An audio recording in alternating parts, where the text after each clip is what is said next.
Hello, dreamers. Welcome to a new episode of Reflections with an Accent. My name is KIKE CALVO, photographer and entrepreneur. Today, we're going to be talking about NFTs, the blockchain, art, and conservation. And I want to welcome Maya Frost, an artist born in California. And hello, Maya, how are you? Hi, I'm great. Thank you so much for inviting me. I'm happy to be here. Absolutely, it's a pleasure to have you in this humble program. So I'm gonna start. Sorry that we've been running kind of late. Long day for me. Let me tell you, as I mentioned before we started. So I would like to start with a very simple question, right?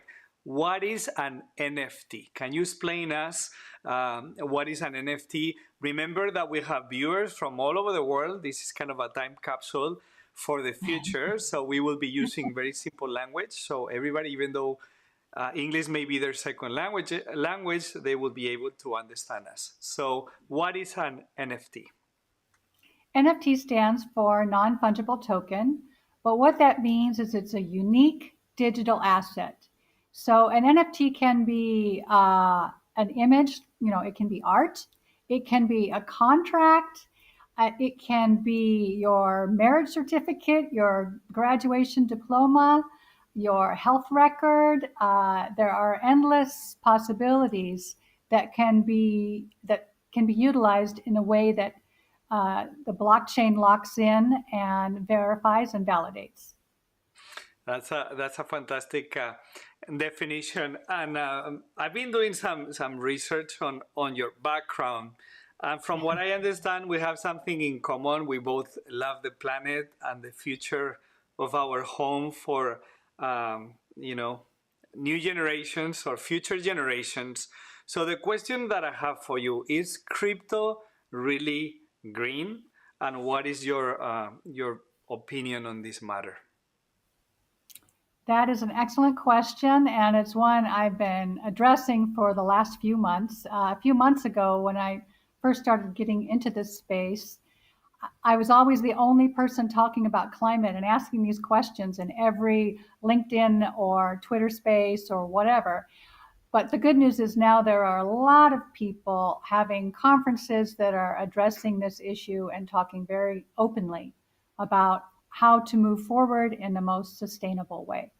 So in the beginning, yes, it anything having to do with blockchain was very energy intensive. So whether it was mining Bitcoin or creating NFTs on OpenSea using Ethereum, it used a lot of energy. And the good news is that that is gradually, actually very quickly changing to renewable energy. Mm-hmm. So the interesting thing about it is that it has increased the demand for energy, right? For electricity. So the miners have had to scramble to find cheap energy sources. So they have gone to where the solar energy and the wind energy farms are, and they can use the energy that is not being used because it's an odd time of day. So they're actually helping to support the renewable energy industry.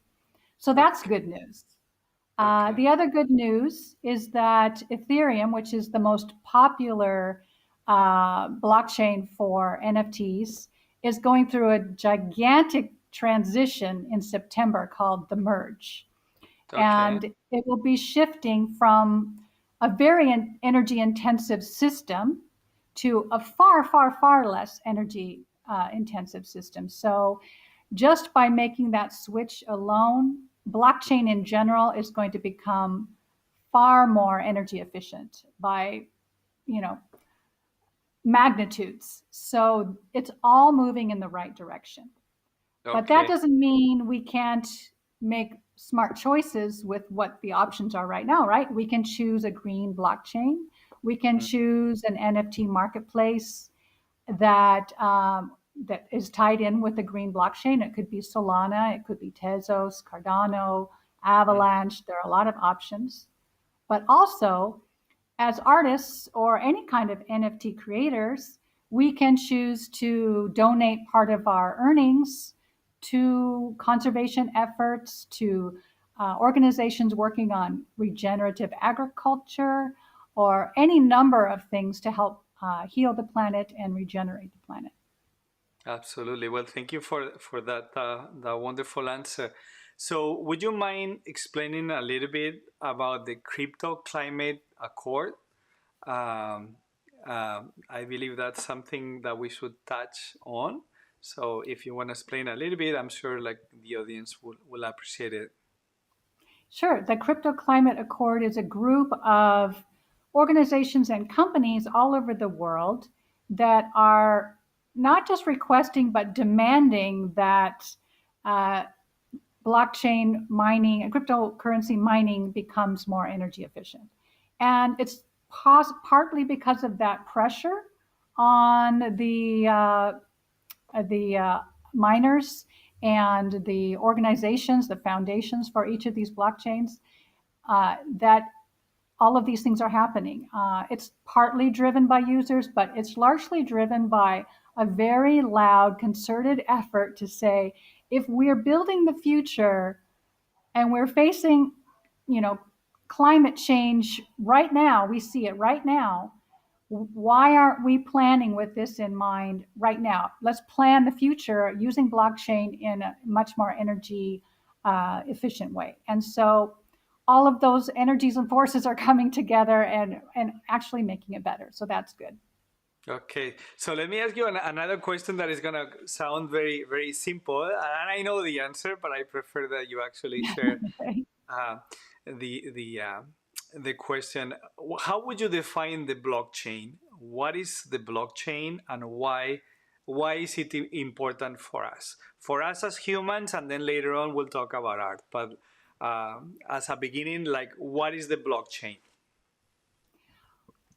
Blockchain is basically a form of creating blocks of data that Mm-hmm. are verified and transparent. So anyone can look them up and see what that transaction was, when it happened, who was involved, and really the potential for blockchain is far, far bigger than the idea of bored apes or whatever kind of NFT you might have in mind in terms of art. It's much bigger, and it actually is a way for uh, countries, for people who don't have access to funds in their country. They're the bankless. They are maybe in a country, for example, Argentina, where we have 68% inflation this year. I know. So they're looking for a way to have access to funds, to Mm. transfer funds, to receive and send money. And so it goes way beyond the idea of just these little square art JPEGs that we're all talking about. Okay, and switching topics a little bit before I come back again, how would you describe art to someone who has never seen it or experienced it? What is art, and how would you describe it to somebody that has been living in a cocoon or in a very remote place? Are you talking about all kinds of media, all kinds of art? Yes, absolutely. Many times my questions are open because I like to my guests to do their own interpretation. So absolutely, you can answer in any way you feel that is the right one. What is art? Mm, excellent question. I would say that art is, for one thing, it's in the eye of the beholder. So we are the judge of what is and isn't art. But I would say that it's something that moves, inspires, or enlightens you somehow. Mm-hmm. It That's can be an that. experience, it can be something visual, something you hear, Mm-hmm. movement. It can be anything, but it has to in some way affect you. Okay, so it has to transform you after you experience it through any of the senses that you can experience art. Correct? And Yes. what brought you into the art world? What is your story? Why did you start producing art or producing, creating, sharing? Well, I was very lucky to grow up in a very small town in a rural area in Oregon, and my family had 10 acres of woods.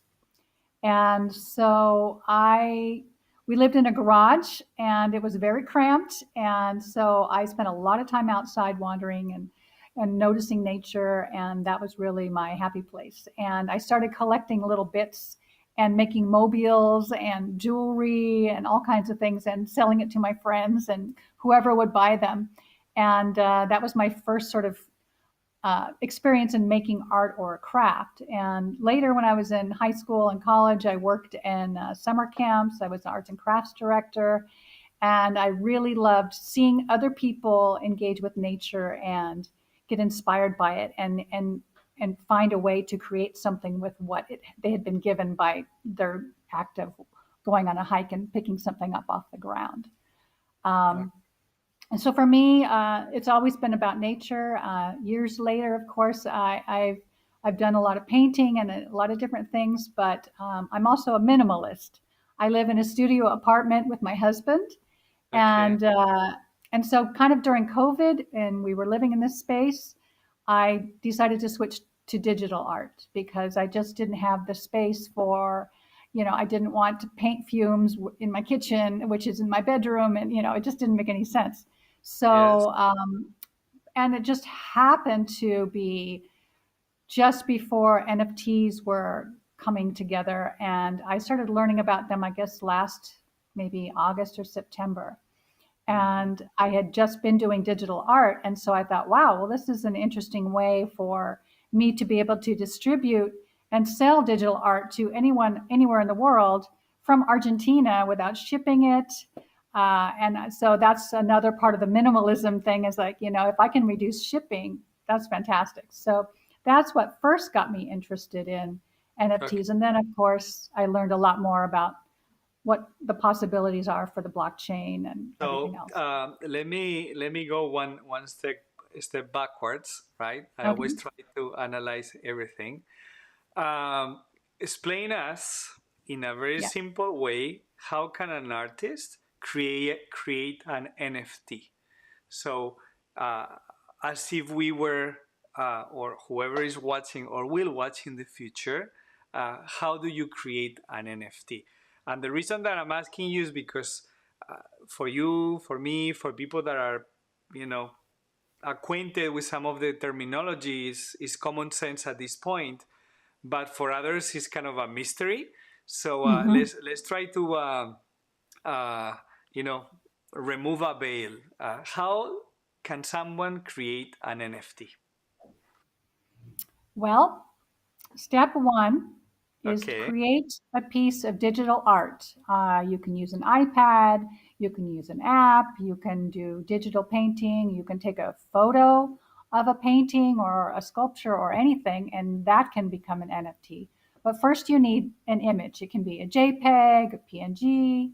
There are a number of different kinds of files. okay, or Then, somebody that is actually producing analog work, they need to make a transfer from that analog or that surface or that watercolor yes, surface or canvas, and they need to turn it into something that is made out of pixels, right? exactly. So Okay. they must digitize it somehow. You just take a picture, whatever you need to do to make it into a JPEG. Okay. Then you choose a marketplace Okay. that you want to use. And so, for example, OpenSea is the biggest, Mm. and you can use Ethereum, you can use Polygon. So you're going to need, depending on what you Mm. do next, you may need to get a wallet. That's a Okay. digital wallet where you will put your crypto in so that you can pay for any fees, receive money from someone who buys it. So that's the second step is to create a wallet. Okay. There are How? marketplaces where you don't need that, but most people Yes. will. So how would somebody, if they want to follow your step, open a wallet? First, you choose which one you want to get, and that Yes. is largely based on which NFT marketplace you want to use. The most commonly used one is MetaMask, Mhm. but you can also choose a wallet that's associated with a crypto exchange, for example, Coinbase or Binance, Mhm. right? And that wallet's attached to your account that you're going to be using for your funds. And wallets are generally used to even get into a marketplace. So instead of using, this is the difference between Web3 and Web2, right?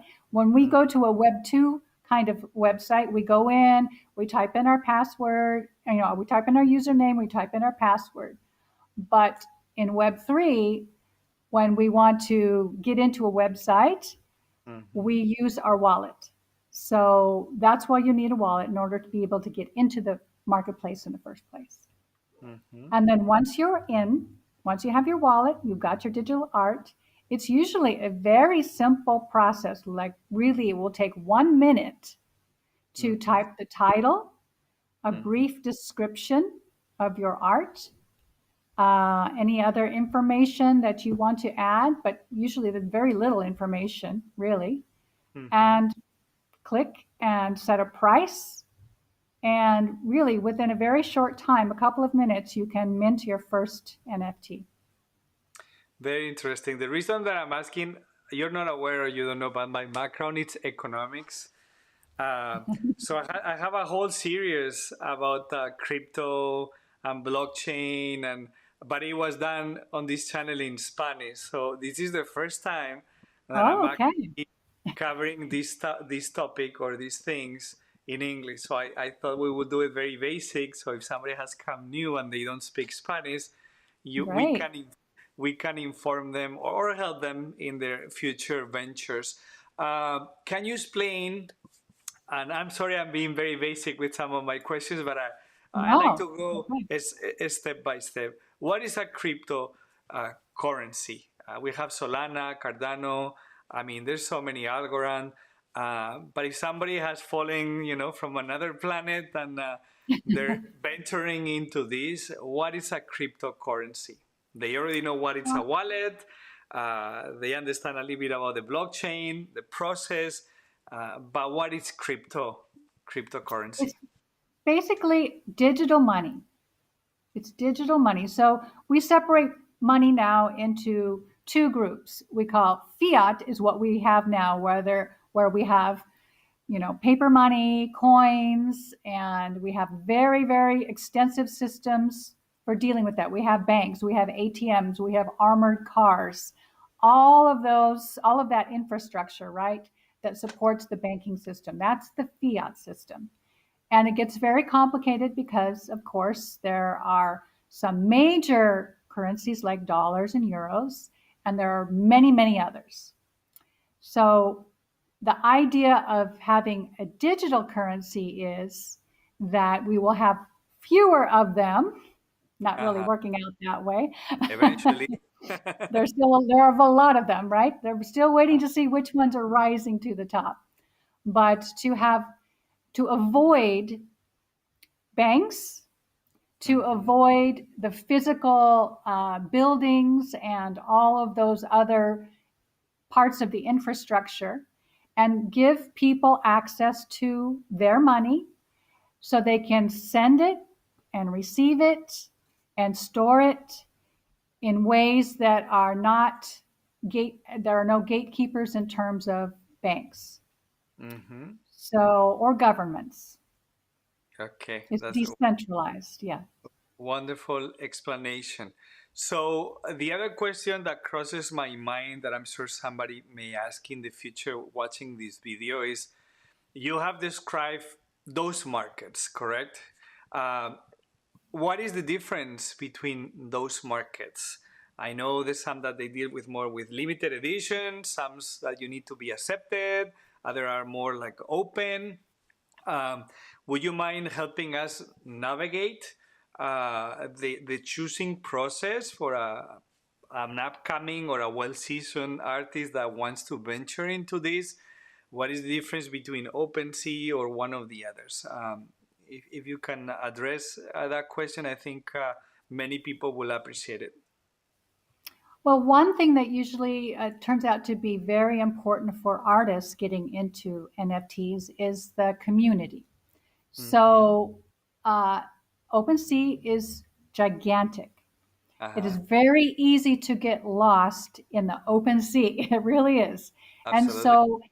so for many artists, it's a smarter decision and much more enjoyable to Uh-huh. choose a smaller marketplace where they can actually communicate with other artists that are on there. They can communicate with the people who, whether it's a DAO or whoever it is that's in charge of helping to shape the marketplace, and you feel like you're a part of building something.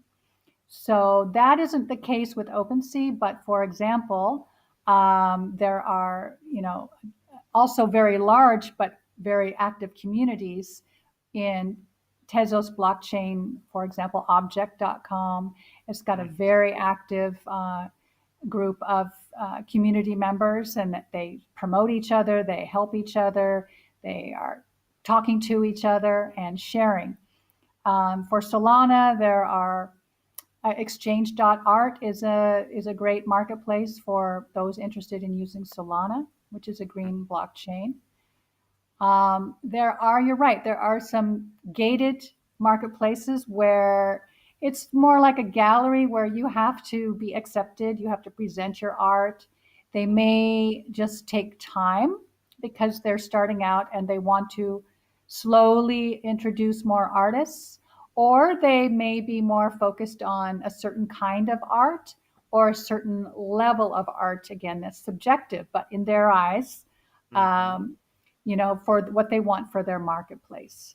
So sometimes a marketplace is guided by community members who ultimately choose who gets in. Mm-hmm. So it really depends on one, the size of the market, the size of the community, and what kind of art you have and what kind of engagement you're interested in. Maybe you just want to drop and sell, and you're Uh-huh. not that interested in communicating or having a group of people. But I think it's worth trying various marketplaces. I have NFTs on voice.com, which you don't need a wallet for if you're a collector. If you want to Okay. go So and buy one, you can use your can you credit talk card. about that one in particular? Because I'm sure Sure. people will. What were Um, you saying? You were saying that anybody that collects and doesn't have a wallet or crypto can use their credit card to buy and do a yes. transaction directly. In That's fact, what you were. you can't buy with crypto. You always buy with a credit card. So Mm-hmm. that's a very different kind of marketplace. More Mm-hmm. marketplaces are starting to offer more options for how you want to pay, Mm-hmm. whether it's MoonPay or whether it's credit card or different kinds of cryptocurrency. Voice is very different in that it's you pay only with a credit card. The artists are paid in U.S. dollar coin, so that's a digital currency that's pegged to the dollar, which means it's Okay. always the same amount, same value as the dollar. It's not going to go up and down. So Mm-hmm. some people will view that as a safer way of receiving money, right? They don't have to worry Okay. about the ups and downs of the market. Um, so the purists would say, well, that's not really Web3 if you're not paying with crypto. But for a lot of people who like the idea of investing in NFTs or just collecting them for fun, but they Yeah. aren't ready to invest in crypto Mm-hmm. for some good reasons, they're maybe afraid of the ups and downs, then that's a really good option. So there are a number of different options coming up. Literally every month, there's a new marketplace opening, and it's kind of a lot to keep up with. But Twitter is a great source for information on who's showing up in different marketplaces, what they think of them. And people are in this community are so generous and open about connecting. That's one of the things I love most is the artists and the collectors together are talking about all of it, right? We're all excited about it and you can learn a lot from each other. So basically, recapping on some of your thoughts, you were mentioning OpenSea as being a giant Yes. completely open. You just gave the example of boys. That is for people that are not willing or prepared yet to use crypto in order to buy with a credit card. Can you give us other examples that fall in between, or markets that you have your own work, and share some of your experiences with us? You know, I would say also that you can also use OpenSea, and you can buy with a credit card on OpenSea in some cases, depending.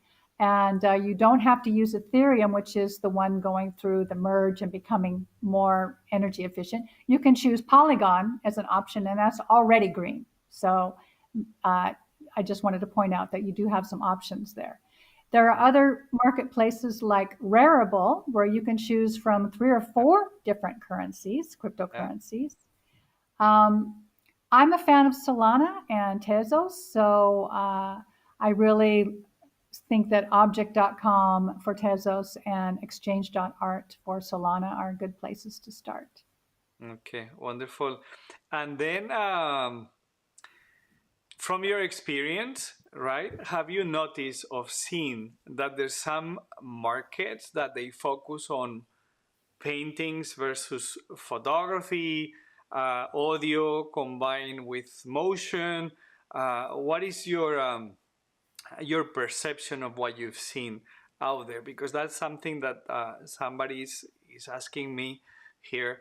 Um, what is your thought or your experience on this? Like, are they classified uh, by the specialty? Do they include all type of expressions?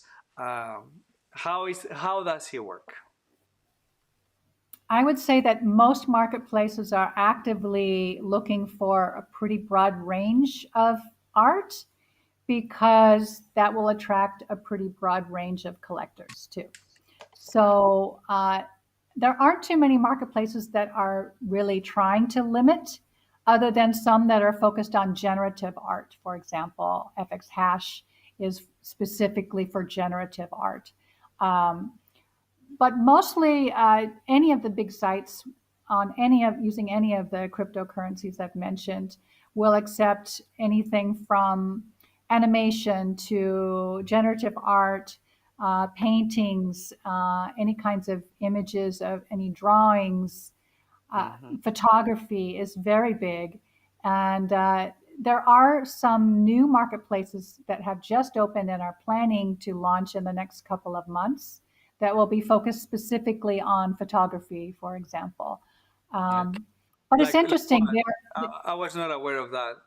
Yeah. Like which? Well, If you know. yeah. I can't think of the ones right now, but there are a couple that I just read about in the last couple of weeks about that, really Okay. focusing on photography. Since I'm not a photographer, I haven't been keeping up with those. It's No, the enough reason to keep why up I'm with. asking is because many photographers, like yesterday, I interviewed a National Geographic photographer, colleague of mine, living in Spain. So I know people, if Oh not yeah. now, in the future, they're gonna be seeing this video, and I'm trying to figure out what is the audience thinking now or will think, so I can go ahead and answer those questions. And Maya, um, let's talk a little bit about inclusion, right? How women, minorities, indigenous communities, I mean, whatever. Um yes, how inclusion is being.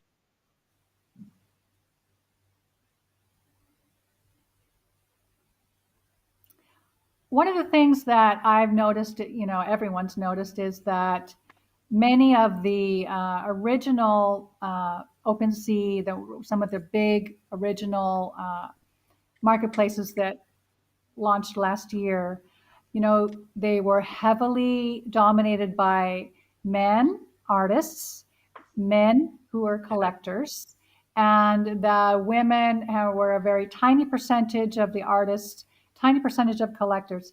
The good news is that is changing, Mm, and there is a concerted effort by women in Web3 to support each other and educate each other, and come together as a community to give each other more opportunities in that way.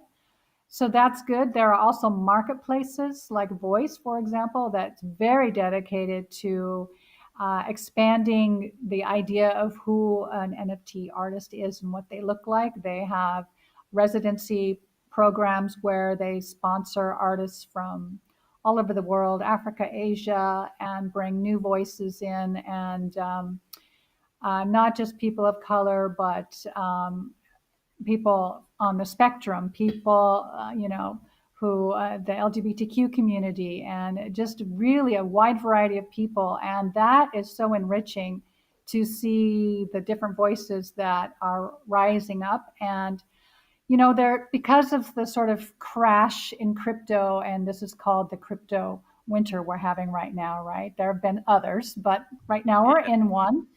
And, but the positive thing that comes out of that is that all the hype and the scams and the scammers and all of that, that's kind of falling away. Hmm. And now there's room and energy for others to rise up and take their space in this space in general, and have their voices be heard. And that has been a really exciting thing to see happen. Okay, I'm so happy to hear that. And somebody sent me a message here that you haven't seen, but I read some of those messages. Uh, what is Web3? I know it's a very simple question, but you're referring to it very naturally. But this person that just reached out, and I'm sure many out there in the future will say, like, wow, like, what is that? Um, can you explain a little bit? Sure. When we think about Web 1, that was the very early days when we were all excited to be able to go on a computer and find a web page that had information that we could read or pictures that we could see, right? That was the beginning. That's Web 1. That's where we can see what's presented to us, right? Web 2 came in the early 2000s. That's when we could start interacting with each other. We could interact on in social media. That was a rise of social media, Facebook, etc. And that changed the web in terms of our ability to engage in it.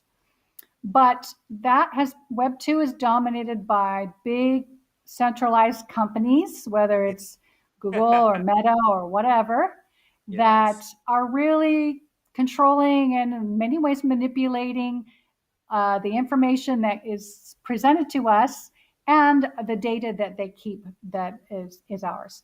So Web3 is about decentralizing that and giving us an opportunity to own our own data and to have more control over what we view, what we choose to engage with, and to have a stronger voice ourselves as community members and stakeholders. absolutely. And now that we have this background that I've used for illustration, what is the metaverse? The metaverse is a virtual space where Uh-huh. we can gather. Now, there are some interesting things to think about in terms of the metaverse. So, what's generally going to happen, we're seeing it already, is that the first era of the metaverse is going to be like a virtual mall because the brands are Mhm. motivated to be in the metaverse, right? They want their customers to come and visit their virtual stores and give them experiences. And so they are going to be the first big players, whether it's Nike and Tiffany, Gucci, whatever it is. Those are going to be the storefronts that are going to populate the metaverse. Mhm. But the good thing is there are lots of other fantastic things happening in terms of giving us spaces to gather Mhm. for work, to attend concerts, Okay. to attend lots of different kinds of events and gatherings. And it's not that we want people to spend their entire lives in the metaverse. Yes. Instead, we're looking at it as a way to give us an option instead of traveling, for example. So, in some ways, it is actually very earth friendly. Uh, proposition, right? To be able to gather and go to concerts and conferences in attractive and surprisingly beautiful and peaceful places in the metaverse Mm. rather than getting in a car, driving to the airport, getting on a plane, flying and then getting into a hotel. All of that is, that's not the fun part of any kind of event, right? The fun part is the actual interaction with people, and that can continue in the metaverse. Mm-hmm. There's just a lot of interesting things happening, and it's still very early. There are going to be some very clunky versions Mm-hmm. of the metaverse where people are running into each other, and it's sort of chaotic, but we're all going to get better at it. And I think it's very exciting for what it offers and the possibilities for human interaction in ways that are not possible now. Absolutely, absolutely. It will is and will change the world. And let's talk about artificial intelligence, right? We briefly touched this when we spoke the other day. I was aware about certain things, others I was not. So I know you. I think you mentioned that you have been using Dali. Uh, Yeah, let's talk about how AI is being used today in the art world from what you've experienced, and then, if you don't mind, share some of your experiences using that platform or other platforms. I sure. think that will be fun. Well, it's very much a topic in the news, talking about AI and how it's going to change graphic design. And what most people are talking about is what's called text to image. So instead of requiring you to know code and to be able to, manipulate and create these images based Mm. on code, you can simply write a few words, a sentence, some descriptions, and AI will, based on its vast collection of images, thousands and thousands of images, and the way users are using those their requests, it can give you a remarkably accurate and specific image. So So, for basically, example, yeah, somebody will sit down in front of their platform and say, an elephant surfing in the ocean with big waves, and gathering all the things the computers have learned from all the interactions, they will present you with an option, right? With a creation that is a combination of work. Is that correct? or several options, yeah, or Or several several? options. Yeah, yeah. Yeah. Okay, and how's been your experience with Dali in particular? I see there's a waiting list, so when you apply, you have to wait until you're approved. That's something that I Well, saw at least. I got in the first million, so I'm already in. No, no, I mean, but like And right I now, if signed up somebody's for the wait pricing. list. Yeah. Yeah. I signed up for the wait list a few months ago, and so I have played around with Dahlia. I've played around with Midjourney, which is another one. Okay. There are several, and several apps and all kinds of tools available. I'm a minimalist, so Uh-huh. I like to keep it simple, and I'm not necessarily in my art looking to create uh, a specific image that has to be an elephant on a surfboard on an ocean, right? I'm looking for something more textural, more surprising, because that's the thing with the AI text to image is that if you're going to be specific about what you're looking for, what you want it to make, then there might be some surprises and some weirdness that comes up. There's certainly some really weird images that pop up, but Mm. it's still going to be somewhat like what you're looking for. And so, what's really interesting for the future of art and graphic design is that you can use these tools as a tool for inspiration and creativity and Okay. generate some image that you might use and edit and tweak in some way to make it yours. And really, it's like a photographer. So we say, how photographers, are going to take hundreds or even thousands of images. And of all of those, you might have, a handful of really spectacular images that you can sell that are just truly unique and memorable images.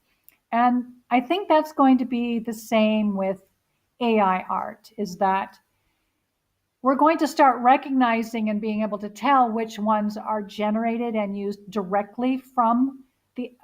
the programs, and what's the value is going to be the curation. The value is going to be the artist taking a look at what's been offered and finding a way to make it somehow extra special, and in looking through all the images that they've been spitting out and choosing the ones that are compelling, that give you that sense of inspiration or enlightening that Okay. we think So, of in seeing art. so now I'm gonna be the I don't know what's the English expression, the advocate of the devil. Devil's advocate. Yes. Devil advocate. Okay. Remember, this is my Yeah, yeah. second language. Normally, I speak in Spanish. No Um, problem. so I'm a photographer myself. I've been shooting and taking photographs for more than 30 years. Sold, I don't even know how many images with magazines and publications around the world, right? So I find inspiration in myself. Like I started to play piano 2 years ago, and it's something that I do for myself. So it's kind of internal. I find inspiration in nature. So my question for you is why? What I'm asking is not what I think. It's like what people may be thinking. Sure. Why would I rely on a computer that has been learning by all these transactions or informational searches to inspire about my own work if I'm an individual with a life baggage, with a soul, with a heart, with emotions? Why would I need a computer to give me options when I can sit down and play around? Like, are we trying to save time? Are we trying to monetize something that's being created by technology? And do we really need that? What I'm trying to point is like why myself will need Dali for something in the future, right? Me or Peter or Pedro or Maria. And that is my question. Why? I look at it this way. Do we need it? I don't know. Do we need more art in the world? Do we need more people with unique voices and unique experiences that they want to share through art? I think we do. We Now, do because art is part of the human existence. It's part of yes, traditions. It's a way we express emotions, and it's something. It's an intrinsic value of being alive, right? yes. In all cultures, whether you're drumming or carving or just running half naked, doing a dance that was taught by 100 generations before. So yes, I follow you. I follow you. Yes.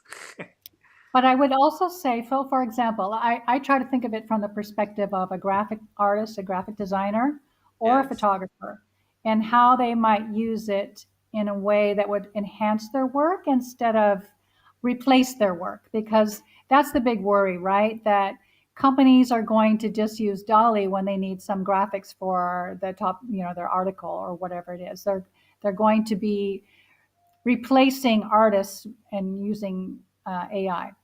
That's a very big concern. Um, but what I think the best way for artists and photographers of all kinds of artists and creatives to keep in mind is that it's advantageous for them to understand the tools, to Absolutely. understand AI, and to look at ways that it might enhance how they create their work. So let's say you're a photographer and you're hired to take a shot of a certain thing for, our, let's say, a restaurant, a particular dish or something like that. Let's say you want to take a picture of, it's going to be a bowl of ramen, okay? And so you can type in bowl of ramen, blah, blah, blah, look, in a restaurant on a wood counter. and you can get some images that come back at you. And of those images, it doesn't mean you're going to use anything, but Okay. you can look at them and go, huh, that those are stupid. This looks ridiculous, but this one, that's interesting. I wonder if I could somehow frame my shot in a similar way. And the You know, same thing with the graphic designer. Let's say someone says, could you draw a picture of a lounge chair that looks like a banana? And you're like, I don't know. Let me think about that. Maybe you're going to go to Dolly. You're going to type it in. You're going to see 5 or 6 versions of it and go, I don't like that. I don't like that. But there's something about this one I like. I'm going to take a little bit of that idea and incorporate that in what I draw. So I so think there are ways to be inspired. yes, no, I see that point, but also what makes me, meditate about some of these concepts. And I love technology. I'm very savvy in many of these things, but still, in the back of my mind, when I see certain things appearing, is, for example, we now have TikTok, right? And everybody's doing those dances, and after some time, I see a recreation of the same ideas over and over and over. And some of them, they become viral because to begin with, they have a larger audience, and maybe they have not only organic, but paid advertising and many other things that people are not even aware. Yeah. So I'm always thinking, as a photographer and as an artist, all these concepts of, yes, you're going to be inspired, you're going to have all that access, that is completely true, but it's also like a double sword, a double side sword. Is, for Yeah. example, in music or in photography, they told us when I started shooting slides, right? Mm-hmm. Actually, at the United Nations, developing images of Kofi Annan in Oh, black and wow. white. Yes. Uh, so having access to the whole world is magical. As you say, you can be in Argentina, I can be in Colombia, I can be, it doesn't matter where. And my clients are accessing those files, which is fantastic. But on the other hand, what the industry and the world is not really disclosing to the upcoming artists is that when you have such democratization and access, competition is fierce. So Yes. yes, you can sit down on a piano. Yes, you can edit the whole thing. You can put it together. You can change your voice. But can you make money from it? And can you compete with the big players? Because they already know the technology, they have access Mhm. to it, and they're playing with millions of dollars on top. So yes, it's a new venue. It's like an open window that technically it's for all of us.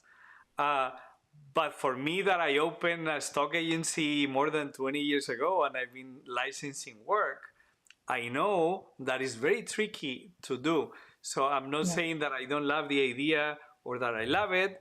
As I said, I'm just questioning myself as a creator, as an artist, how all these changes will have an impact in the world. And some of them will be fantastic, but others will create anxiety of upcoming artists because, of course, like they will all be inspired by the same algorithms creating images of all of us. So it won't be like a guy living in Peru, sketching under a palm tree under the stars, using the information shared by his ancestors.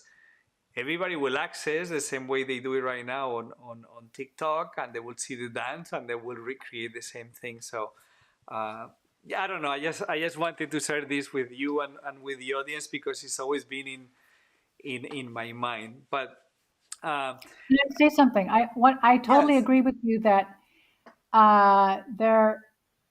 I think what we're going to see is a huge flood of pretty crappy AI generated art, I'm a sure. huge flood of it. And we're going to start being able to recognize it because we're not used to it yet. We're not used to being able to pick out which ones, are generated.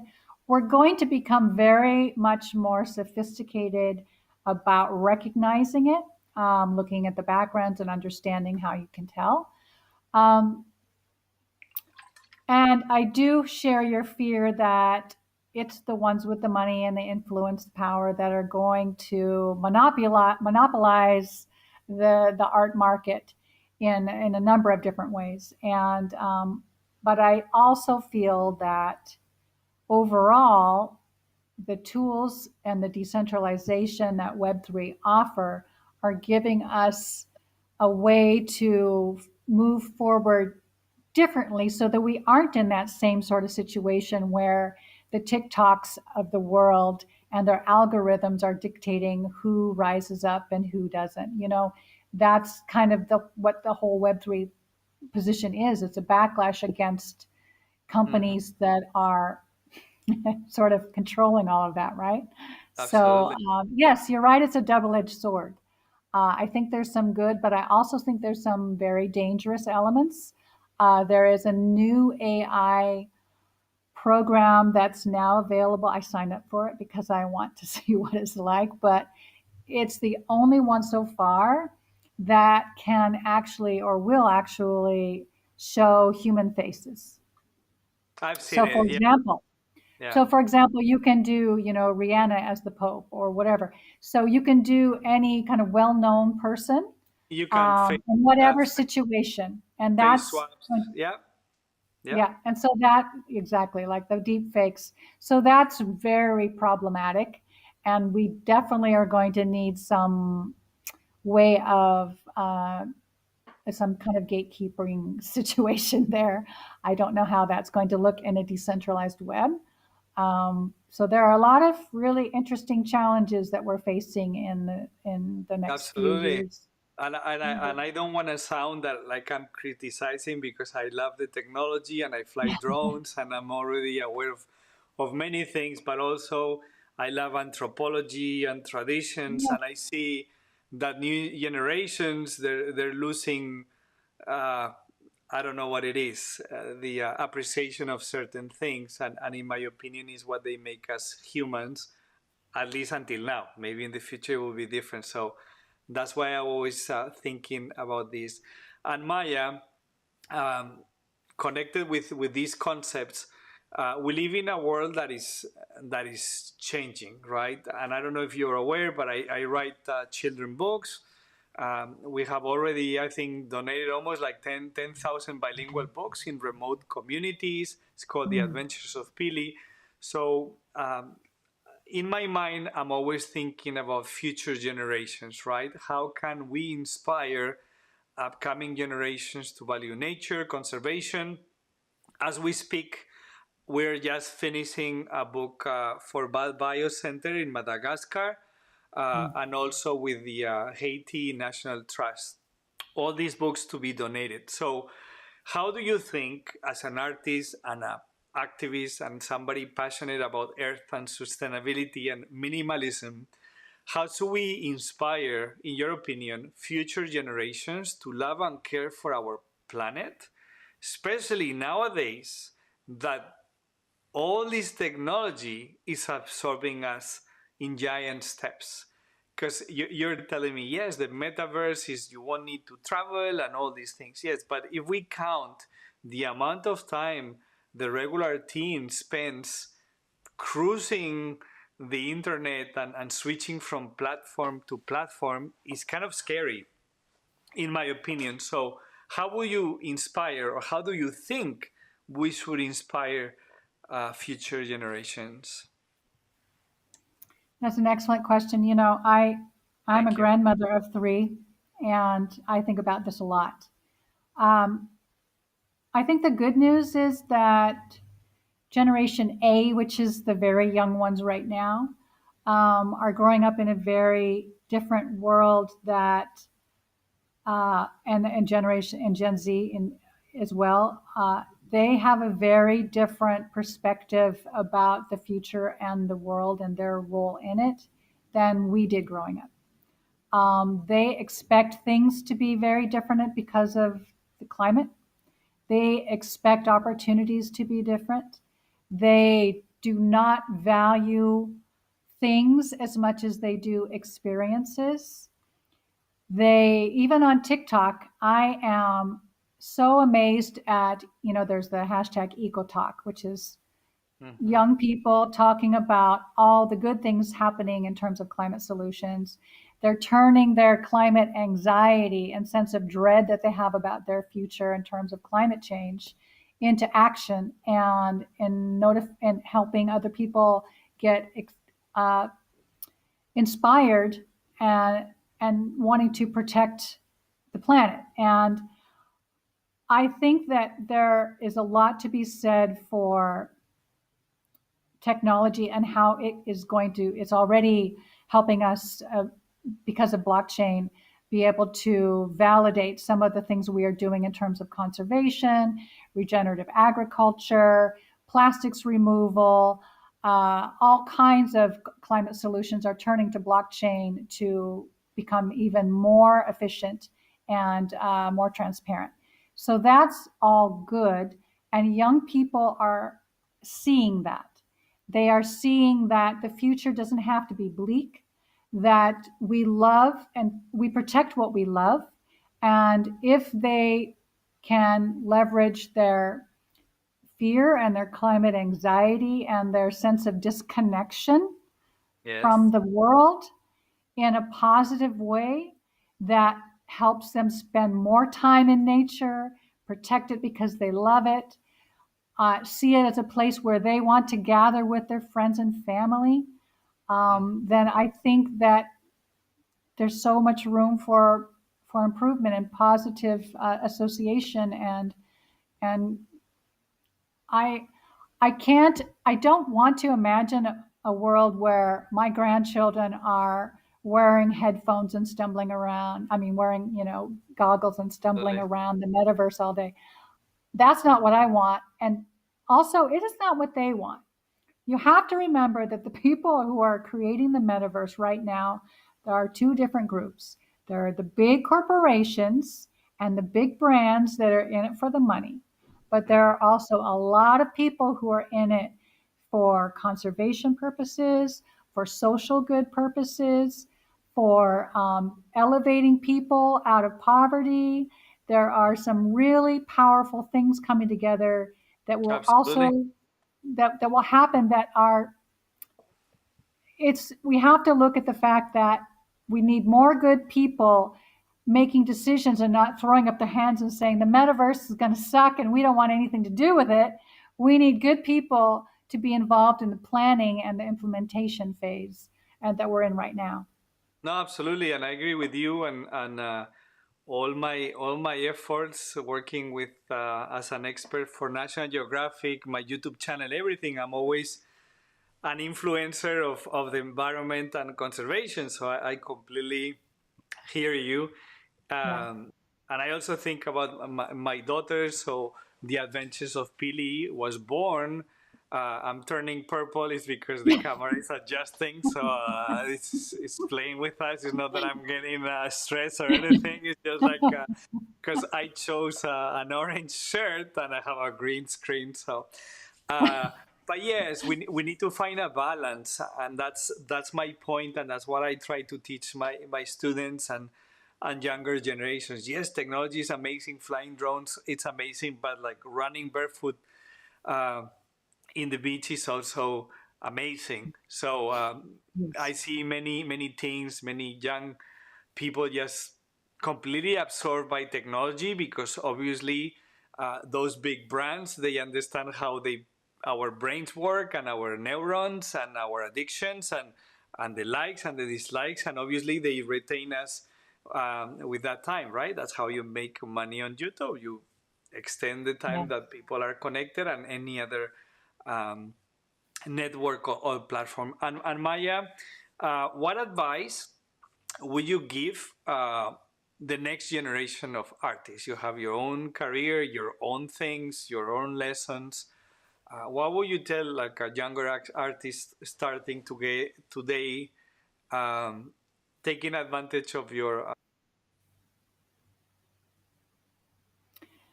I think for young people now who have an interest in or passion for art, is to just keep doing it, just keep making it, make it every day, develop a habit of drawing, of painting, of singing, of dancing, whatever your art is, make it a part of your life on a daily basis. And something good will come of it. And it doesn't necessarily mean you're going to become a professional artist, but you're going to bring something beautiful, unique, and creative into this world.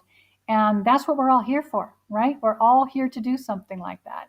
And I encourage anyone, whether it's playing around with NFTs or playing around with AI or drawing or taking pictures of, beautiful flowers or whatever it is, just keep doing it. Learn how to use the tools, use your creativity, connect with other artists, and build a community of people who support you for, your particular way of looking at the world, and encourage you, whether that's your family, your friends, others. Find your people, find your tribe.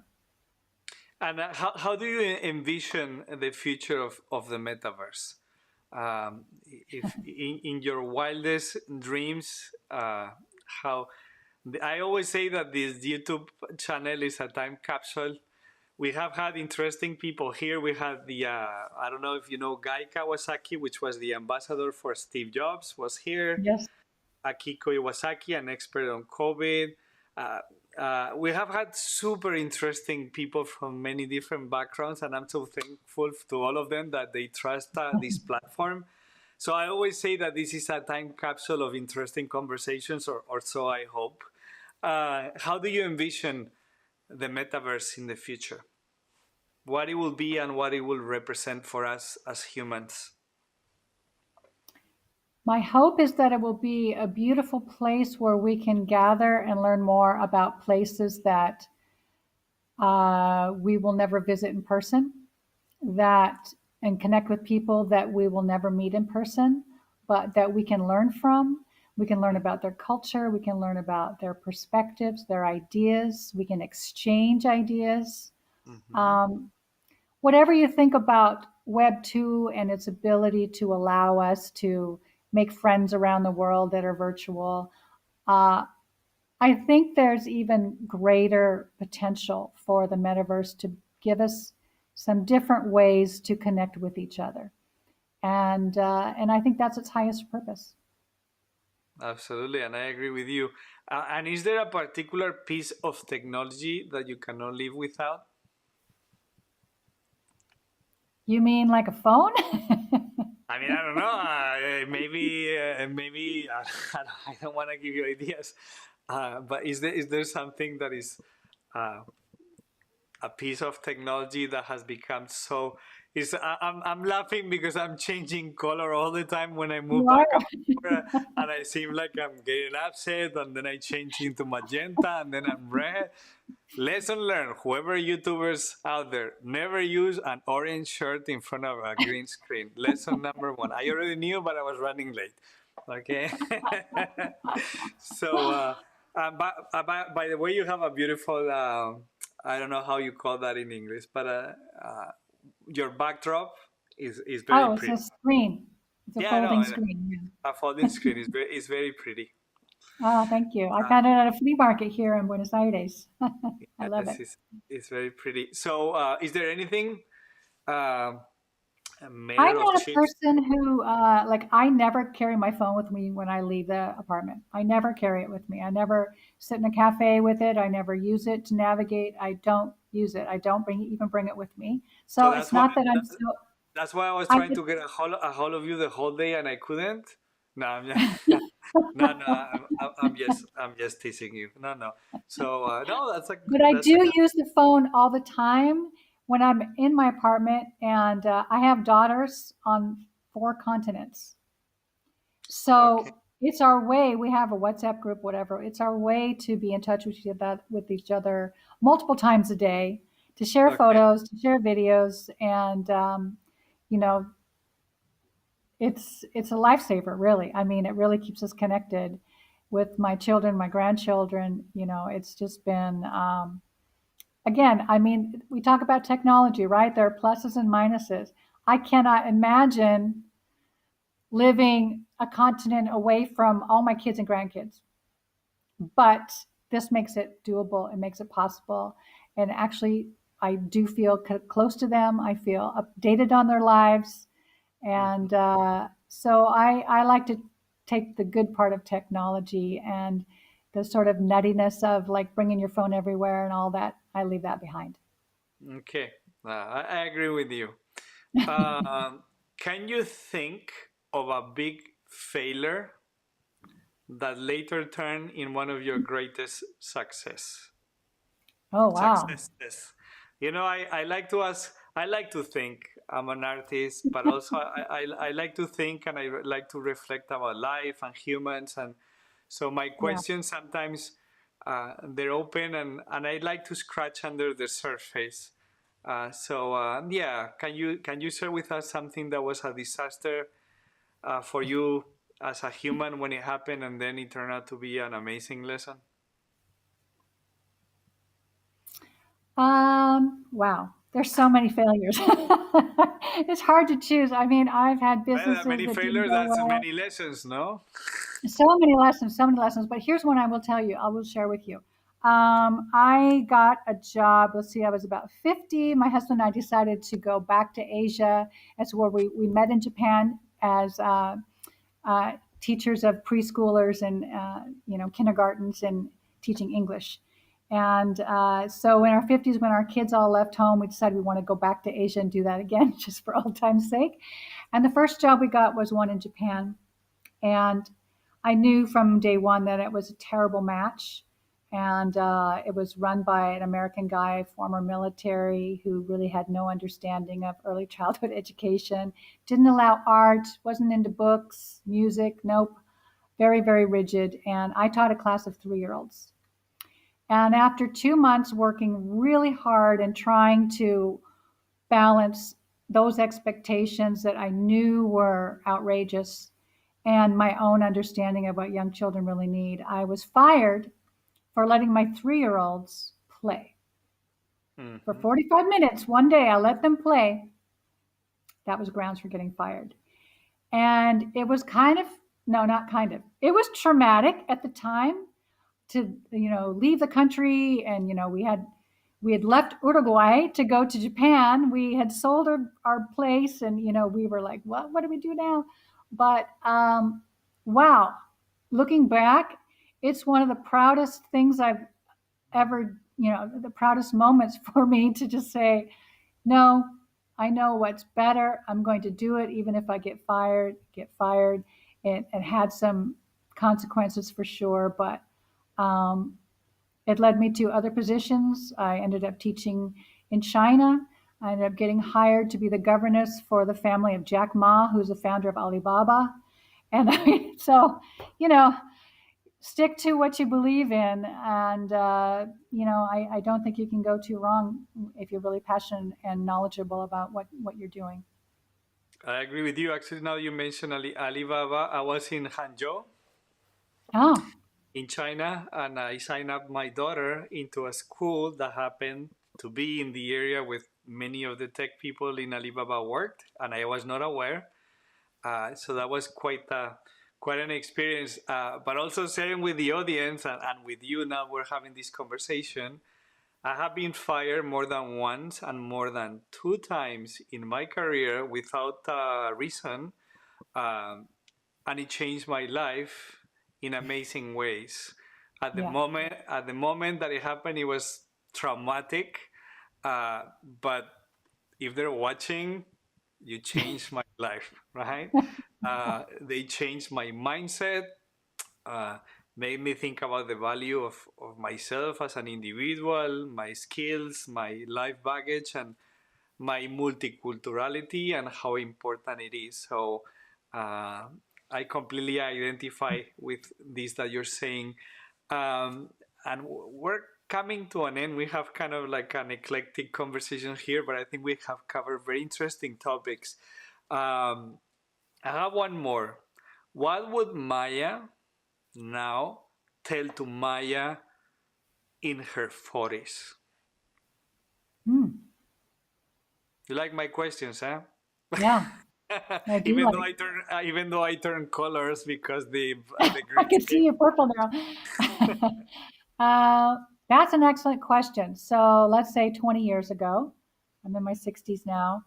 Um, Relax, stop obsessing, stop worrying about what other people think of you. Don't worry so much about, your kids are going to be fine. um, get more sleep. Well, I have to say that I have a 4-month-old baby, so that's easy to say 20 years later, Maya. Yes, yes, exactly. I had uh, 4 children under the age of 5, so I went years without getting good sleep. So I understand it. But I but in I my think what 40s, my kids were teenagers, or in college, yes, and I think sleep is overrated, you go through different stages where you really need it, and then you don't. Absolutely. No, I'm just kidding. But no, that's a good lesson and a good suggestion. I think we tend to become obsessed with the present so much that sometimes we even stop enjoying it. So Absolutely true. that's something that I always think. And going back to the metaverse and NFTs and the blockchain coming to an end, um, how can NFTs, right, or the blockchain have an impact on climate change or what is being done on policies? Or I don't want to ask you the particular. I ask what is an open question. Like I read your website. How can we connect blockchain, NFTs, cryptos, climate change, and conservation? Well, already there are great things being done using blockchain in the world of conservation and all kinds of other climate solutions. I think the thing to keep in mind is that transparency is going to become more and more important, especially with AI and deep fakes and misinformation. To be able to verify ownership, to be able to verify sources, is going to become more and more important. Mm, Um, I hope that there will become some very, very important tools like maybe a singular carbon coin that is tied to carbon sequestration that people around the world can invest in and and support all of the steps that we need to take to have a greener, healthier planet. So I think there are powerful ways for us all to come together with our missions and the mhm. tools we have available. And I hope that we have the will and the passion to put that all together in the right way. Okay, okay. And coming to an end here, Maya, I will continue and continue, but I like to have a time range. Maybe another day we can meet and talk again. I always Sure. finish all my all my communication actually in my presentations, absolutely everything that I do with the expression "never stop dreaming." And that has become kind of like my saying. And I always ask my guests to grab that sentence, to grab that message, incorporate it, and share their own interpretation of "Never Stop Dreaming" to the audience as a time capsule. Remember your grandchildren. Maybe one day they'll see this video when they're grown up. My daughters will see this in the future when they grow up. So that's kind of like my obsession of legacy, among other things. So, how would Maya Frost, an artist, minimalist, activist, make interpret the message "Never Stop Dreaming"? What would you tell whoever is out there? Never stop dreaming of a better world where people are happier, healthier, more connected, and more supportive of each other. Okay. That's all. All right then. All right, Maya, you want to add something else? Uh, I hope you have enjoyed this conversation. Uh, it's been a pleasure meeting you. Like normally, I invite people that I met before, and I have a connection with you as a suggestion. But it's been quite interesting. I recommend everybody out there to check Maya's work. And you want to say something else? You want to say goodbye? You want to comment on I just something want to we have? say Thank you to you for inviting me and for sharing this time and asking such thoughtful questions. And for everyone watching, I hope that I gave you some ideas and some information that will help you as a creative person, because we're all creative people, that will help you use your voice and your ideas to make the world better. All right, Maya. So it's a pleasure meeting you, and I hope our paths will cross again. I agree. Thank you so much. Okay. Thank you, Maya. Thank you. Hello, dreamers. So it's been a pleasure chatting with Maya Frost, an artist. And remember, if you speak Spanish, I'm also conducting or leading interviews in Por los Caminos del Viento, where we meet the personalities or the humans behind the talent. So I invite you to follow this channel. I invite you to check Maya's work. And it's been a pleasure being here, and I hope to see you again. And remember to never stop dreaming.